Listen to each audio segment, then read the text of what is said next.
Ghostly greetings, it's your boy Prue. We're talking about Santa Morte, the history, lore, religious tie-ins with Our Lady, Holy Lady Death. This was a gift from my loving wife out of the blue, and it was an amazing quick read. I loved it. I read it a lot. I didn't realize how much of actual practicing of Santa Morte I really did. She is described as the Death. She's the Reaper, and how she came in to be accepted through a Catholicism sainthood, unofficial sainthood that is. But I'm a big fan of the Reapers. I got a Reaper. Oh no, we're gonna fall. You can kind of see I got a Reaper tattoo. Yeah, I wear huge socks. I got a Grim Reaper tattoo. I got sugar skulls. I got like 5 in the house. I didn't realize how much of this stuff I actually liked until I read this book. So yeah, this deity, whatever, got really popular to me with the show Breaking Bad, because there's that intro scene where a bunch of people crawl on November 2nd to talk about Lady Death, and she's basically remembered to me as like a goddess of the cartel, but also a lot of people use her for like a goddess of the lost misfits. Like, you've been through so much bad that you understand it and you've overcome it, so that made you strong. And that's a lot of it. But the big pull for me on this one was in chapter 3. I'm going to try to get there real quick. I have this, I'm sorry, chapter 2 was the Aztec roots of Santa Morte. How when Cortez came over and took over the Aztecs were a divided people, and they weren't bound together, so Cortez just went through them. But Cortez brought a lot of their culture, and a lot of their culture appropriated was Catholicism, and that sort of knocked out the Aztecian gods, and no temples, no gods, no people remember them. They eventually just get forgotten, but the ones that aren't forgotten got remade into saints, and one of them was Santa Morte, Our Lady Death. Some really cool artwork in the book, and it talks about like the rosary, the prayers you can do. I didn't do any of that. I didn't do any of the prayers to Our Lady Death. I didn't light any incense or nothing like that. I just found the interesting lore of cultural embeddings. And it talks about the vivification of saints a lot. If you don't know what that is, in Catholicism, they don't worship the saints, they vivicate them. I'm probably pronouncing this wrong, but you're only allowed to worship God or Jesus, but you vivicate the saints. You put them on a pedestal, for a layman's terms, and this is one of the unofficial saints, but it's the largest recognized unofficial saint. And part of the book is talking about making this an official recognized saint. Now, I haven't kept up with this. This may have changed since this book was written, but that might actually be a saint nowadays, and I thought that was very, very cool. And Nina Blanca is another.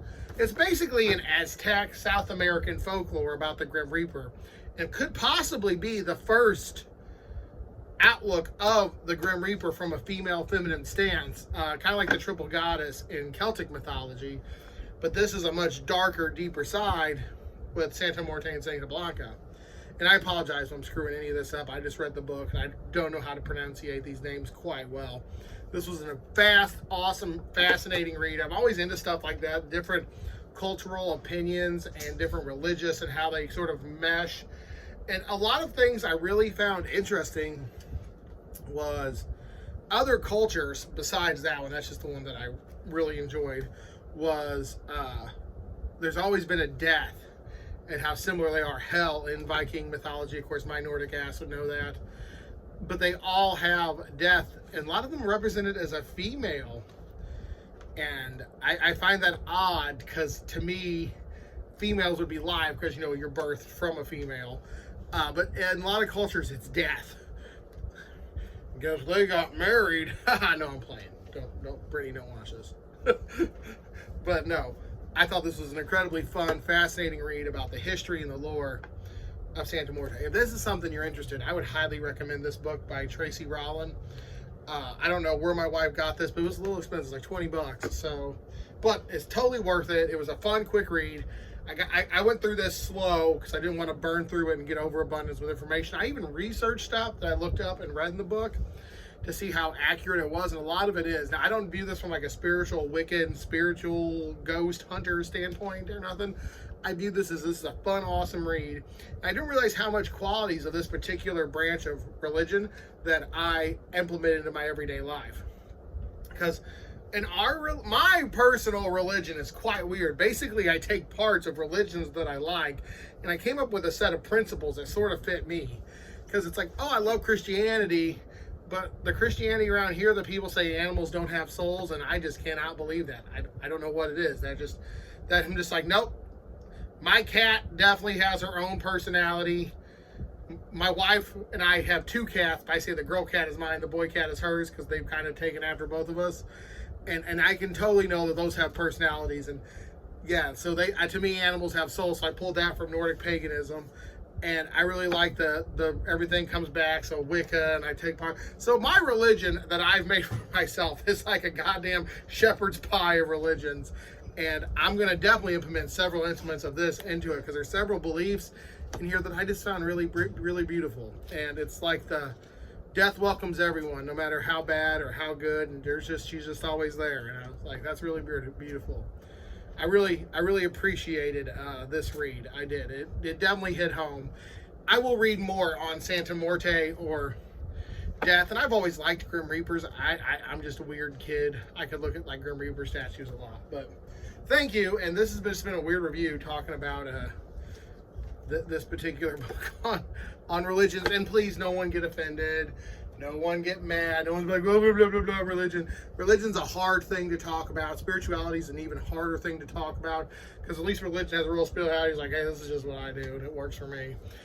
So no one get offended. No one get mad. And no, if you're whatever religion and you want to comment, this is a safe space. Comment what you want, and we can have a discussion. But no one get butthurt. No one get butthurt. Religion's a hard thing to discuss. Right? Everything's a hard thing to discuss right now, but religion is definitely on there. For a difficult topic to discuss. I'm going to leave this out. I'm going to buy more sugar skulls. I might even get a Grim Reaper altar one time. But thank you for watching. And this has been an amazing book. If you're into the history and the lore of Santa Morte, or just Aztec, Spanish lore, La Llorona, if you will, and do all that stuff. So thank you for watching. Deuces. Don't get offended, anyone. It's all friendly here. Who's Rob?